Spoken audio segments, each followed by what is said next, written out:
আমাদের অসুবিধার কথা বলেছি ওকে শৈলেন, কিন্তু উনি বললেন ও সব ভাবতে হবে না, সমস্ত দায়িত্ব আমার। কিন্তু বাবা, আমার বোন আপনাদের বোঝা হয়ে আসবে না শৈলেন বাবু, বরং সচ্ছলতা নিয়ে আসবে। আমরা কি চাই জানেন? একটা সৎ চরিত্র বুদ্ধিমান চলে, গরিব হোক, তাতে ক্ষতি নেই, কিন্তু যেন কোনো অপদার্থ না হয়। সেই দিক থেকে দাদা কিন্তু 100-র মধ্যে 100 মার্কই পাবে। আজ পর্যন্ত সকল একটা সিগারেট পর্যন্ত মুখে দেয় না।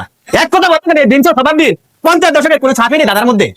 নরু, বিদাদের আশীর্বাদের মতন শঙ্করদা যখন আমাদের বাড়িতে উপযাচক হয়ে এসেছেন, তুমি আর অমত করো না দাদা। এই শঙ্করদার বলেই আমাদের বাড়ি বধূ হয়ে গেল। কি মজা দাদা, আমি কিন্তু মিষ্টি আছে।